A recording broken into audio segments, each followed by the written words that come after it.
Draft your LCS team and earn money. Alpha Draft. Avant have got the ban advantage. We'll see if it works out for them. They've gone with LeBlanc this time. No surprises. Get rid of Chow, his champion. He went 15-0-8 in that last matchup. Azir and Rek'Sai has been taken away by them. Rommel and Zed being taken away by TPA so far. Yeah, and the thing is, Chow, if you look down his games from LMS, Kassadin, Lissandra, Azir, LeBlanc, he's playing pretty much anything in that mid lane. So we'll see with LeBlanc and Azir taken away from him. Mundo was the last ban net for TPA as well, so obviously not wanting Porky to get his hands on that, but it's the same bans for leaves TPA. Gnar open completely. And the likes of Janna, which of course we saw prioritizing in the first game. There's so much stuff open, and yeah, you have Janna, you have Jarvan, you have Sivir. Yeah, lots of stuff, but I agree. Like, now is probably a very safe top pick right now, and it's first pick worthy for sure. Irelia is open too, which was banned last game, I think. No, it was picked by Porky. Porky played it. Oh, last never game. mind, yeah. Yeah. It's late already, it's 8. It's early already. It's early, yeah. The sun is going up. People are going to start coming in and going, oh, you guys, you're in early. It's like, yeah, we really are. If you have just joined us, ladies and gentlemen, we have been here for 4 hours already. It's just turned 8 AM here in German time.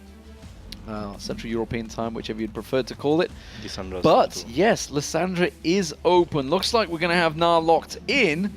And, of course, that could mean we see Lissandra, Jarvan available in there as well, with Rek'Sai banned out. Almost certainly going to be the fallback. Really good picks, because right now, even if the enemy... Okay. Janna's open. Like, that's Kassadin. Both solo lanes locked in, so that means... Wow. They are pretty much set on the solo lanes, but they're both flex picks still. So we have to see how actually Avant chooses to pick their solo lanes. Or their mid lane. Janna is really good. Yeah. Or Sivir. Keep hovering over Gangplank, but I don't think that we're going to be seeing Gangplank coming in. We'll see about that one though. But Janna, at this stage, take that one away. Maybe just completely steal away that bottom lane, because you know obviously that these solo laners are in there. Jungle is probably another, at this stage, important choice for you. Unless that Gangplank's for the jungle, you know. Beastie Gangplank. Where does Gangplank rate on your jungle tier list? I don't know about that Is one. he on the list? Maybe it's a Blitzcrank jungle. I don't know. Rengar jungle, okay. That's interesting. Well, we'll see, of course. Okay, there we go. Lee Sin, even when Jarvan is open. I don't agree with the Lee Sin pick here. I think they should just pick the way Jarvan, because Lissandra and Jarvan together are just too damn good. Even against the likes of Janna, it's just too much potential to just completely snowball the game. But maybe he feels confident on Lee Sin. Well, they didn't want to risk breaking the 100% win rate of the Gnar Jarvan combo, so they felt they best let the TPA have that one away. But of course, Lissandra Jarvan combo, as you said, is just as deadly. Nami going in there, well, you're not going to get out of that. That's a lot of CC and AoE lockdown, yeah. A lot of zone control, so the AD carry will probably just be Corki at this point again, because that's all they've been playing, Corki against Sivir. But yeah, both comps are pretty good again. I mean, well, it's hard to say. You got Avant going with the heal shield combo that we've seen throughout the night, it seems. Question is, will they lock it in? It looks like they will finish off. They've got 30 seconds to choose, so there's still a lot of discussions going on between the team, but it's not a bad combo from Avant, but then again, we said that in the last match. We said that last game, and we saw how that turned out. Yeah.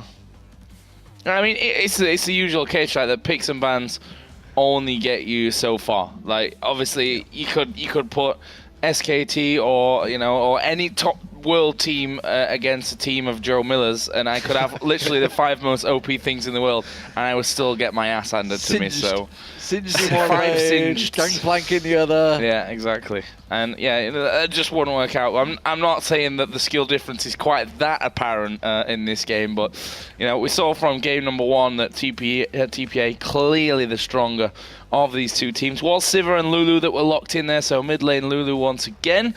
And what are they gonna finish off with here? Looking for a maybe Tristana. Yeah, AD carry.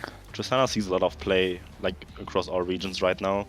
and she's actually getting reworked. So we have to on 5.2, I believe. So, but she's a very popular pick right now because just her 2 item scaling is very, very like dangerous, like Shiv IE combo, which actually got nerfed too. But yeah, I believe Tristana is still like a really top tier pick right now across like all regions pretty much, with Sivir and Graves and Kalista probably once she is enabled. So yeah, picks and bans are locked in. Once again, another very mobile team from both sides, but TPA, they have so much dive potential, it's kind of scary. I like both team comps, but well, we just have to see how the early game works out. And we see the Nami actually not quite as good in the roam potential as Janna, but yeah, TPA just has a better jungle mid lane synergy, which we saw last game and actually helped like Xavi completely snowball mid lane. But I wouldn't be surprised to see the same thing again, where just the support and jungle roam into the enemy jungle, get complete control, and from there they just snowball the bot lane. That's pretty much what you want to do in this team composition. TPA as well, you know, got a beastie all-in team that if you get anything close to as far ahead as they did in the first 10-15 minutes of that last one, that you're just going to do it over and over and over again, and you'll be kind of too far ahead for them to actually do anything. But saying that, Avant-Garde, I'm going to be the hopeful person in the room, you know. Best of 3, maybe what they've talked about in the possible half-time or first third, I guess you could say, break. Maybe they've got something up their sleeve and can come back.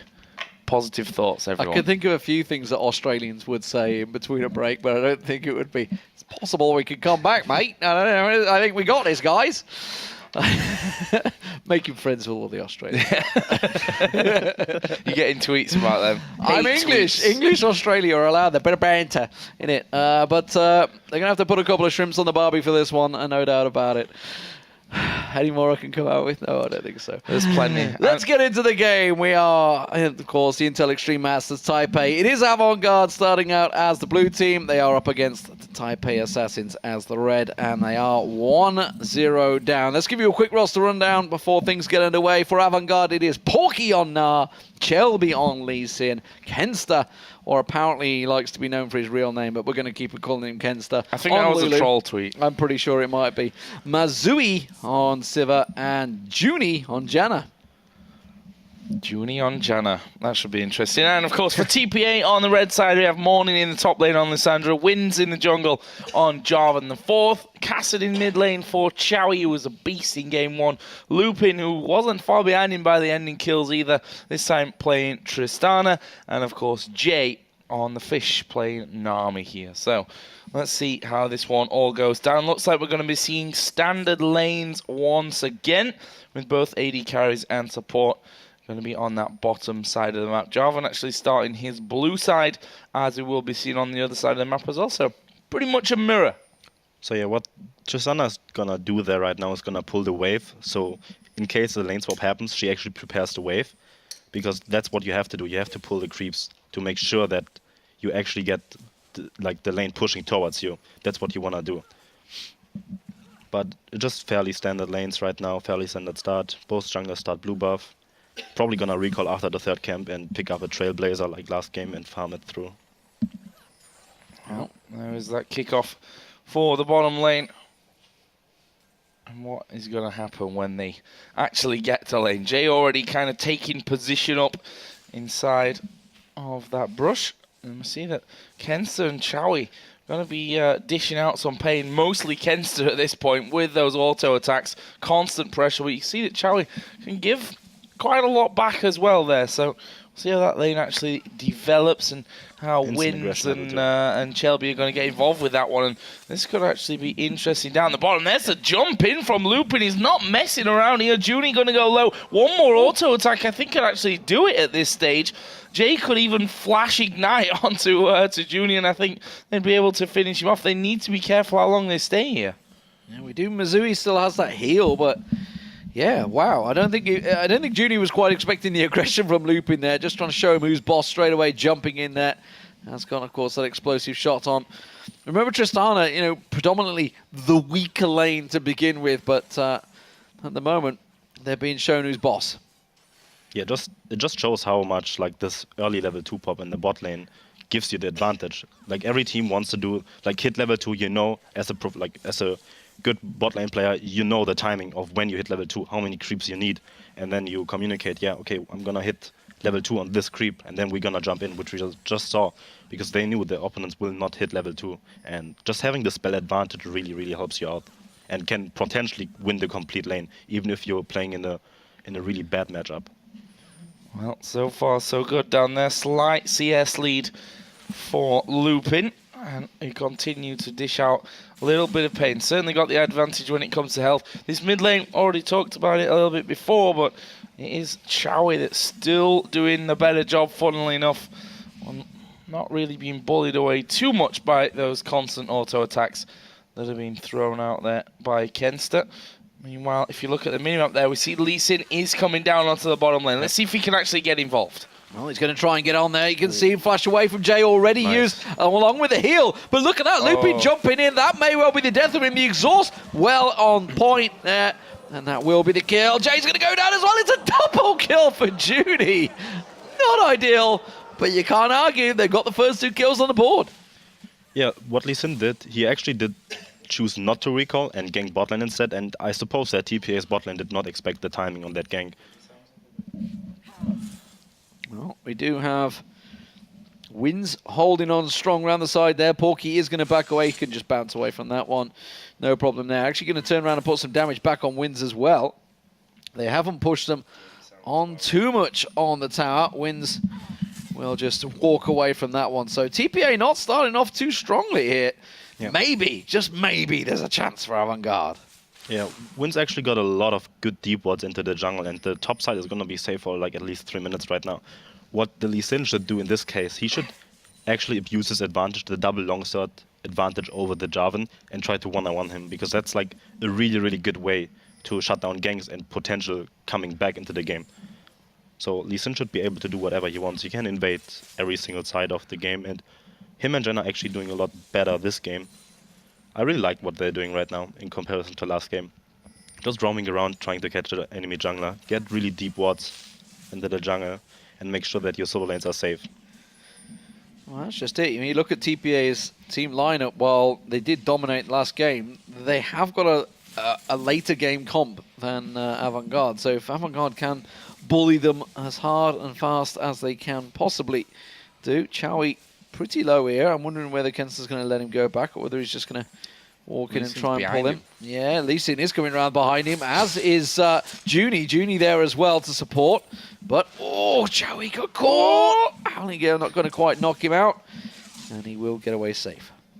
That was quite impressive, actually, from Chowie there. Managing to stay alive through all of that. 3 men coming in. Nice from Wins as well to be there at the right time in the right place. So, what I wanted to look at here is just a bit of a comparison to game number 1, where all 3 lanes were basically getting destroyed when it came to farm. This time around, it's in some places a lot closer. In fact, you see mid lane, slight lead there for Lulu. Bottom lane is pretty much bang even. Top lane, we're still seeing Morning actually winning out on that one, but this is definitely closer than we saw in game number 1. In fact, there's nearly 1,000 gold lead at this point for Avant after those 2 kills.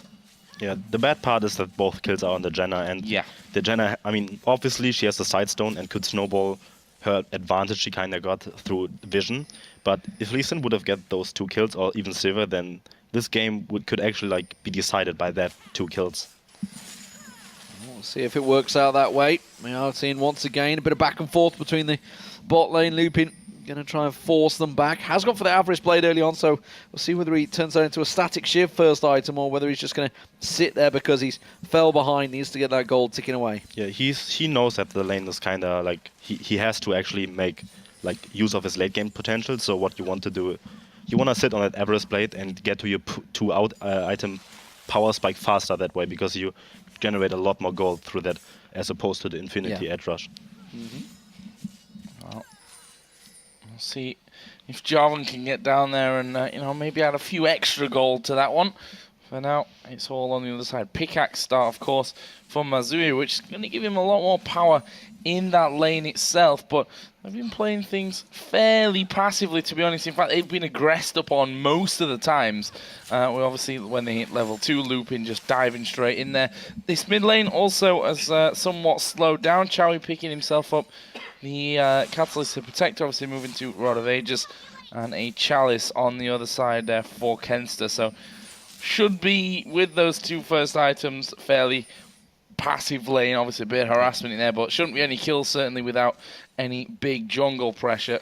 And that top lane, of course, a similar thing. Hex Drinker start actually for Porky. First Gnar I think that we've seen today that's actually gone the Hex Drinker route. Yeah, just matching what he's up against, of course, Morning on that Lissandra, who hasn't made any plays just yet. We'll see how it works out. He's obviously got that teleport. Lissandra ganks can be deadly if the wards are in the right place. Ping's going down. Tribush ward covered out in the bottom. Chowie taking a bit of fairy dust, I think it's safe to say, in the face from the Lulu in that mid lane. Pretty passive start here, other than that early ganks, but it's to be expected. TPA are on that late game. They just want to get that farm on, just get their thing going. They are starting to go for a couple of deep wards, though. Wind's coming round with Jay. They're actually going to find... Oh, Joby caught out there. Wild Growth should be enough to keep him alive. No, they jump on him. Chowie gets himself his first kill of the game. Teleport gang coming in. Winds is taken low. He's going to get picked off. Now we see Porky coming around the side. Morning locking up. That's going to be Kenster going down as well. There's another. Suddenly a double kill for Morning. And they're not done yet. They're going to go on to Porky, on towards the tower. One more hit. Not enough. They can't tower dive. Everyone out of mana. But, well... Talking about a slow start for TPA, there's 3 kills on the board for them. That's what they needed to actually like pull back into the game and get control of it back, which was kind of sloppy by Shelby because he walked back into the bubble and the Jarvan combo, which he shouldn't have done, and that whole action started because of that little misplay. Both top laners used TP, whereas Na used his flash and Lissandra still has flash. So what we can see is probably Dragon control right now from TPA to make sure they snowball the lead. Well, it brings the gold back in TPA's favour. 400 now is their lead. Let's see what they start to come back in. We can see that Lupin BF sword, so is able to move away from just having an extra gold coming his way. Morel and Omicron done in the top lane. Rod of Ages as well finished there for Kassadin. So hitting the bigger items a little bit earlier because of that. 10 minutes Rod of Ages is really huge for Kassadin. Yeah. And it's done so well to farm in that lane as well. Pretty much bang even with that Lulu despite the extra pressure. As Porky gonna go aggressive here onto Morning, but that's the... Oh, wow. Actually flashing away from that there. Was scared that Lee Sin would connect and... casting off the wrong screen again. You can see the future. I can see the future, guys. You need to pause it. That's what you need to do. You're not wrong. No, I'm not. We're going to see TPA going in for the Dragon, though. We'll see if it works out for them. They should be taking this one, I think, with ease. Lee Sin's a long way away. Chowie's just keeping them busy in that mid lane. So let's see if he can keep them off the tower. That's going to be TPA with the first Dragon of the game. And you can see, yeah, Chowie keeps them off the tower as well. So Avant tried to put some pressure on there. And it's once again falling into the control of TPA after a very good early lane phase from Avant. They need to be careful they don't get sandwiched here. Wins and Jay are coming. Yeah, this is going to be real bad news. Actually, we'll flash away there, but you can't flash the Cataclysm, and Winds will pick up that one. Lupin was taking the aggro for the tower as well. That will be all she wrote on that front. Actually, Chowie having a bit of a go there in the mid lane onto Janon. This is the big difference between these two teams. It was in that last one as well. You know, the coordination, such a good Dragon call translated straight into that push, that dive in the bottom lane. Just overall looking like the better teams. We are going to see Shelby here. He has taken far too much from this one. Nice little wild growth there at the end, but look at Chowie. I'm not sure why he's really throwing the damage the way of Kenster there rather than onto Shelby, but Shelby manages to survive that one, but look at Chowie. He's going to wait here. Not a good idea to dive over the side with Janna waiting, but Shelby almost losing his life again. So yeah, the Dragon Call was really, really good because what the support of TPA actually did was set up the vision completely in the red area. So they knew even when Avant wants to contest the Dragon, they have full vision and control over the whole situation. So like I said, just make sure that you snowball your vision advantage in the right area, which is TPA doing, and then capitalize on like mispositioning from like Sivir, for example, at the bot lane, and then make sure that you just play it out safely. Because all you have to do is pretty much hit the 2-item power spike. You have a Kassadin who has his power spike at Zhonya's and Rod of Ages, and you have a Tristana sitting on her Everest Blade, still farming it up for the Eye at Shiv. Well, you do see, of course, the Zeal picked up, the BF sword as well. Infinity Edge almost completed by Mousy on Sivir. Let's see whether he does manage to get that one. I'm just keeping my eye on Avant-Garde mid lane, actually. They're all heading towards the top. But Morning on Lissandra is going to be very hard to pin down. He's already backing the hell away from this one. They're not going to be able to lock on towards him, so he's just going to go back and buy instead. That Morale Nomicon already picked up, of course. We'll see what he completes next. It's going to be Boots of Lucidity. Keep them cooldowns 33.75% roughly around about there, I think. Better just guess. I was going to say, you 40%, did just get that. 40%. Yeah, he's got runes. Boots Lucidity, yeah. Yeah. Oh, this is, yeah, Mazui's dead. Not even, I was looking at your screen, so I wasn't paying attention there, but again, 3-man collapse on the bottom lane, dive underneath the tower, able to pick it up. Looks like Avant will be picking up a tower, though. First one of the game here. That will bring that gold a little bit closer back, but Morning is again moving in, and look at the damage there that he puts onto Chelby. They're losing the bottom tower as well. They've invested everything to get that one, and the tier 2 turret is just being left alone. They're just bullying it down. Janna's going to come around. He's not really going to protect. He's going to throw that shield on for a brief moment, but Lupin's going to stick around, and that is just a straight solid push from TPA. They just went and took both towers down. Yeah. Not exactly the best decision making there. I think, yeah, they managed to get that top tower down, but they lost a kill down bottom, and that automatically means then that they lose a tower afterwards.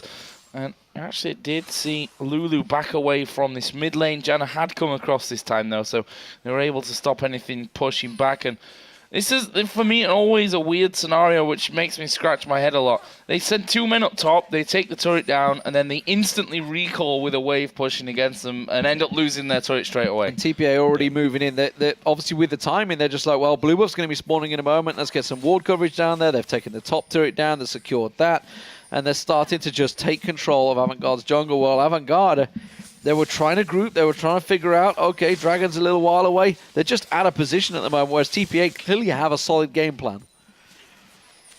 Could be even working towards that middle turret as well. If we look at I mean, bottom lane's down to the inhib turret. Top lane still got it in it. Mid lane is pretty much the juicy target right now. Is still, you know, the outer tower to take down. We have to feel that that's not going to take him too long, especially considering the items that we've got in here. And that extra tower or two is probably going to work nicely towards Tristana's ultimate goal, getting in the Infinity Edge. Obviously, Shiv's already done, picked up a pickaxe now as well. And that's the extra kind of chunks of gold of inner towers after 16 minutes that you probably shouldn't be giving away. So yeah, sending the Tristana mid lane with the Shiv is really, really good, because what people used to do is they have Tristana be sent mid lane, farm the lane, and then just farm the jungle. Because of the Shiv proc, you can actually manage to get your gold a lot faster. Yeah, and what we're seeing actually TPA doing here right now, yeah. Putting a lot of damage on Sivir as well there. That's going to force him back.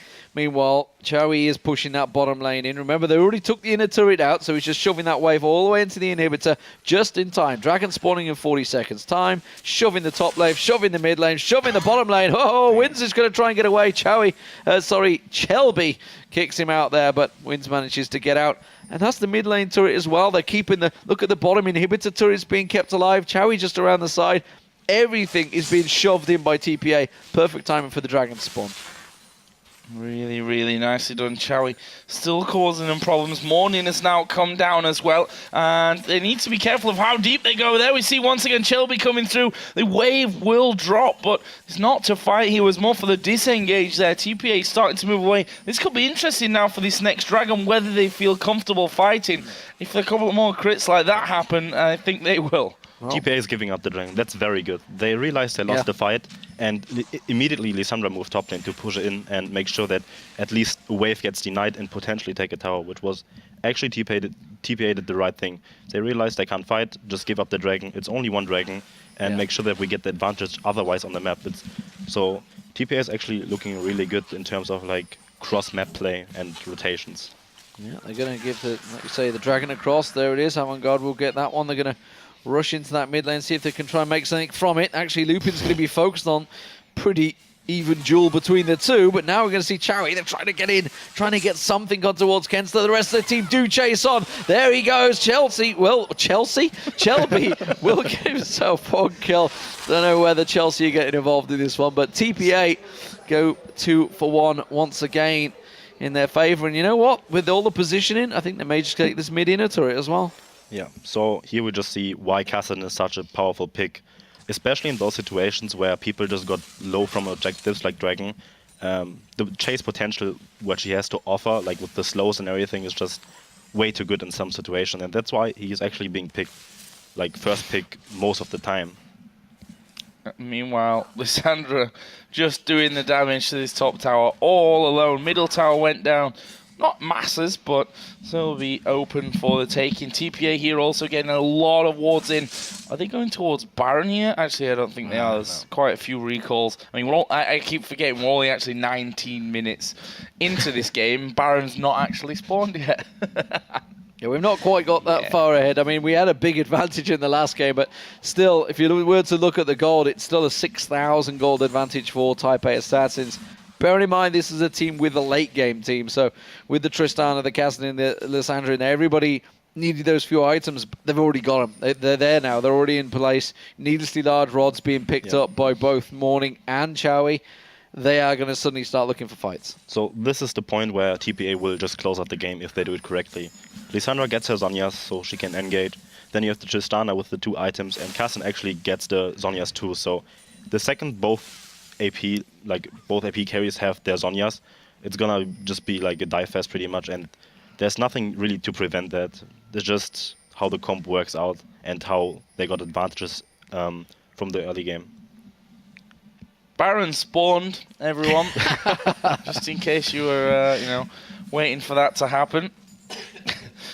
And TPA pushing in top lane, mid lane, bottom lane, sat at about halfway through. As Chowie there had vision on Shelby, who was doing his red buff. Obviously, this inner turret in the mid lane is what they really want to take. That would leave Avant Garde Noah. Noah? That's German. That's a German word I'm using there. There is Shelby again diving in, trying to get the kickback, but we see the wave from the side. The question for me is whether Lissandra's actually going to join in this one. Decided not to use the TP, which obviously gives a massive favour at this point. There we go. He's going to start to come around, and this should be enough damage to Lee Sin that it might force them away from this inner tower. We can see that Avant Garde still sticking around, trying to poke some back on this one, but they need to be very careful of a claw coming over the side. Yeah, you can see Lissandra was, as you mentioned, waiting just off the side. Instead, it's going to keep pushing that top wave. And so far, it's been unanswered. And you can see the difference in farm that's starting to develop between Porky and Morning, the 2 top laners. Morning has just stayed there, non-stop, farming, built up a 60 CS advantage already over Porky, and growing still. Porky will try and get in there. There we go. Junie locked up. Will pull out the ulti. Is it going to keep him alive? No. Chowie comes in to clean the job. Oh, wow. Looping got away with next to nothing on his health. They're going to try and chase out, but TPA, damage done. They're backing away. Pain coming through on that one. 2 men down instantly. Oh, how Lupin even survived that one. I think one more take and he would have been finished off. And now they're going back in. Kenster is dead. Caught out completely on that one. That area might be in a bit of a problem for Avant Garde. They've got caught out 2-3 times now, I think. Just trying to push out. And this turret now open for the taking. 3 men there. AD carry is going to be joining back in a second. So once that wave actually comes through, they can just strip down this tower. With still 4 men here. It's taken them quite a while, to be fair, to actually get through it, but feels like it's a case of when rather than if.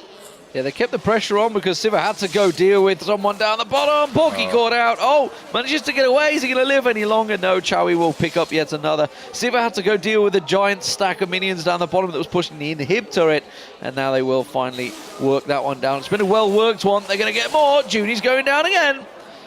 Yeah, locked up instantly by Lissandra. And the rest of the burst is following straight on through. Another 2 kills for the Taipei Assassins.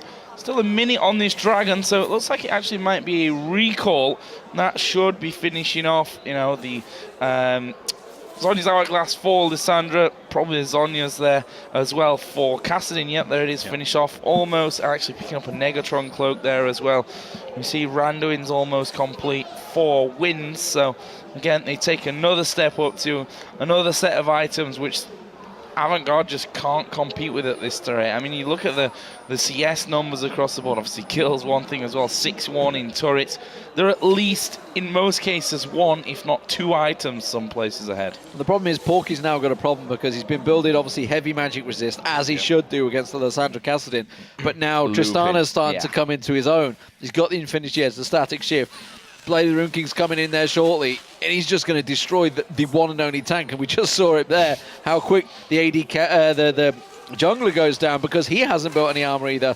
Lupin is just going to rip them apart. TPA, they're unclean. There you go. That was a prime example, just how much damage just did to Porky, who gets away.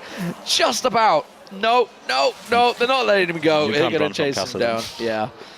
So Wins actually did something really impressive there, and the second he realized that Na was transforming into his Mega Na, he immediately cancelled the ultimate, which was very good, because if he actually would have chosen not to remove the Cataclysm, the Pocky could have actually get the 5-man Na ultimate into the wall from Jarvan. So very good play from Wins.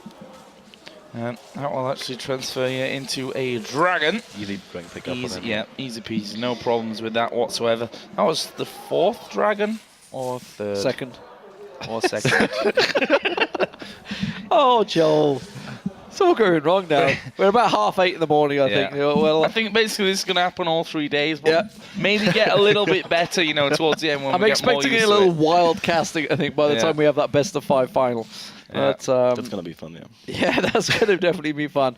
And if you guys have just joined us, Ocelot is, of course, with us. Hopefully tomorrow we will have both these guys on here, so I don't know whether it's going to kind of be a quadcast. I'm not sure how it's going to work out. We'll see. Yeah, we're going to have some trying fun with new it tomorrow. things, so why not?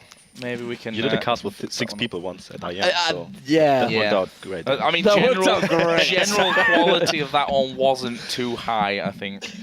We can do the Korean casting style maybe with 4 people. I mean, there were too many of us that we didn't actually have anything to say because no one really knew when wanted to they could speak. actually talk. Yeah.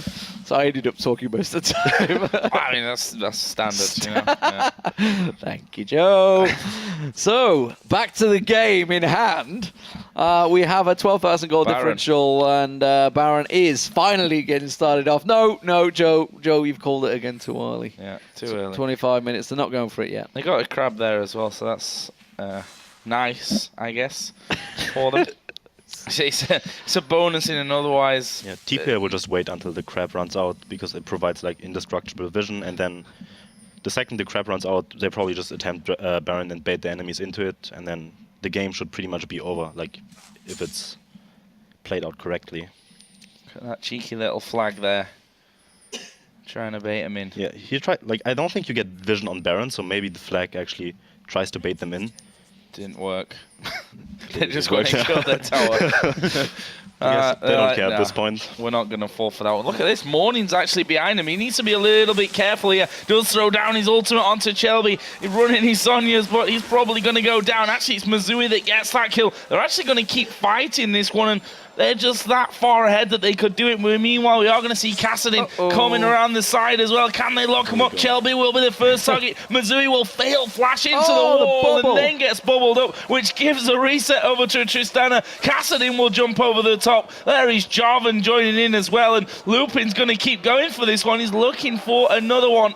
Sadly for him, there's too many towers still left around in that base. However, it might mean that this inhibitor on the top side of the map is going to be going down. It's 4 versus 2 at this stage.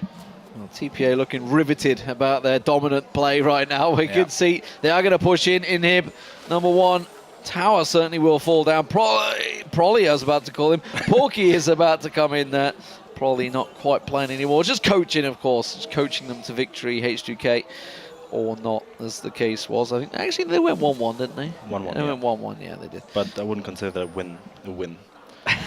If you remember the match. Yeah, let's move away from that one. A win's a win. It doesn't matter whether it's given to you or not. Yeah. Well, Avant, will they go for the Baron? They're going to clear out the pink wards. I'm not sure They might as well at this point. I mean, Or they're baiting it. they are. Well, there's that one, death brush ward that's revealed in the whole time. They're like, plan's foiled, Could have guys. worked out.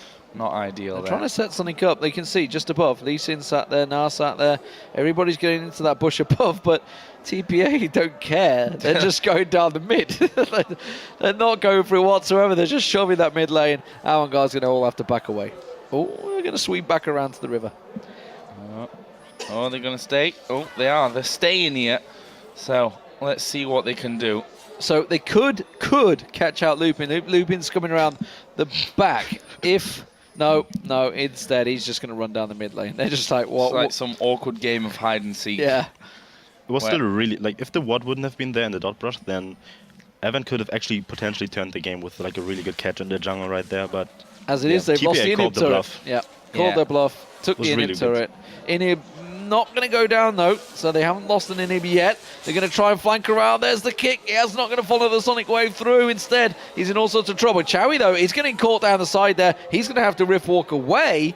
But there is a big wave on the top inhibitor, and now TPA go in. Oh, following through there, but he's going to go down before he could return to safety. Meanwhile, Morning, he's thrown down his ultimate. Kensta will die. Mazui, last one left alive. He's going to be pursued and finished off there by a Lupin, and that will be an ace coming in for Taipei Assassins and the game here as well. Surely they're going to kill off the first and the top inhibitor there, and there's still 15 seconds until the next person spawns for Avant-Garde. This is going to be a 2-0. Yeah, straight, clean, 2-0 for TPA. No doubt about it. They've been in dominant form over Avant-Garde Ascension. Clearly playing a different league, and they are really, honestly, favourites for this tournament. No doubt about it. We haven't seen AHQ or Saigon Jokers yet, but TPA looking very, very strong in front of their home crowd, obviously in Taipei. Really, just overall solid play. They didn't really make any mistakes. You can see sometimes with teams like that when you're so far ahead, they play a little bit undisciplined. Just joke around a little bit. But I think overall, just solid performance. Like nobody dropping more than one death in that match. Yeah, TPA, the fundamentals of the team actually look very good. Like how they snowball the advantage when they invade early game into the jungle, make sure they get the advantage, the vision control, and how they approach things about vision. It looks very promising actually, and I wouldn't be surprised if TPA takes this tournament. Yeah, I mean, if you look down the scores again, Chowie and Lupin, absolutely brilliant. Wins really helping set things up. Morning was just solid throughout that entire game. Of course, the support player always goes kind of unnoticed throughout all of that. 22 assists out of 23 kills in that second one game. kill. So he was And involved one in kill, 100%. yeah, that's true. 100% involved by Jay. So yeah, very well played. 8-1-8 for both AD and AP carries, mid and AD carry, you know what I meant. Just overall solid play, but also, the jungler had 4-1-16, so he was involved in 95% of everything that happened in that game. Solid performance overall. Taipei Assassins trying to etch their name in the qualification bracket for the Intel Streamhouses World Championships, of course, which will be happening in Katowice. That's what it's all about. Can they get there? Can they get their hands on the trophy in Taipei? Well, it's going to be a tough one still. As we said before, they will move through into the next round now to face the Saigon Jokers. Top side of the bracket. Well, it's too early. I'm just looking at my bracket. It's Yoi Flash Wolves versus AHQ. It's a biggie, actually, tomorrow because they played each other just last week in the league, and Yoi Flash Wolves came out on top, which actually surprised quite a lot of people because AHQ, obviously, we saw them at Worlds. Solid team overall. It's all about that man in the mid lane, really, just carrying them. Or carrying them to victory. He has been doing it in the league. Can he do it again? That's going to be tomorrow. Some big semi-finals for sure. Yeah, going to be a really interesting one. And obviously, starting at the same time, 4 a.m. Yes, you heard that right. 4 a.m. Central European time. It's okay for the Americans. It's good for those. Not so much for the Europeans. No, but, I think it's only fair that we should have to stay up late sometimes as well, although we just had Worlds, which was all over in Europe's in Asia getting Worlds this year as well, so Europe's got it good this year. They can't complain. Actually. Yeah. I'm very interested to see where, where that they all ends up. Yeah. Going to be fantastic. But Intel Extreme Masters, first of all. As we said, Katowice is also on its way. I think tickets are already... Tickets are on sale. And for League Let of me have a Legends, look. it is the entire arena. The Yes. entire arena. So it's actually bigger than it's ever been before. If you've never been to Katowice, it is always a 11,000 fantastic, people, I think fantastic it is. atmosphere in the Spodek. So I'm really looking forward to see how that all works out, because obviously we're going to expect some fantastic teams. Cloud9 already qualified, Gambit already there. So all the names you'd expect, Gambit. Intel Extreme Masters is Gambit's tournament, Moscow 5's tournament. They always turn up and do well. Hey, they've just got a new gaming house, ladies and gentlemen. They could turn up to be a real world beater at there. We'll see how it works out for them. Yeah, and I just had a quick look there. The tickets are now available. Basically, it's not like a ticket sale in your normal ticket sale sense, in that you can actually it's free entrance, so you can turn up on the door and it's free to get in. However, that means you have to queue up, and in previous years, it's been Big a queues. massive queue. 45 Polish, basically, Polish zloty gets you the premium pass, which is extra days, you get better seating, you get a goodie bag and all that kind of stuff. And apparently that's around 105 euros, is 450 Polish. But if you just want, That's for 3 days, a one-day pass is 11 euros or 30 euros for 3 days, or just turn up, get it for free. But bring warm clothing and be prepared to get there at 5 a.m. We've had some differing weather, I think it's safe to say. Yeah, the first year we went there, it was deep in snow and freezing cold. The year after, it was actually quite sunny. It was sunny, and warm. yeah. It was weird. Yeah. Weird. Anyway, that's all coming. That's going to be in March. We've got qualifiers there. Join us tomorrow, ladies and gentlemen. We're going to be back, of course, with the 2 semi-finals. That is it for us for today. It's been a long night. If you've joined us throughout the whole process, thank you very much for watching. We'll be back tomorrow for more Intel Extreme Masters Taipei.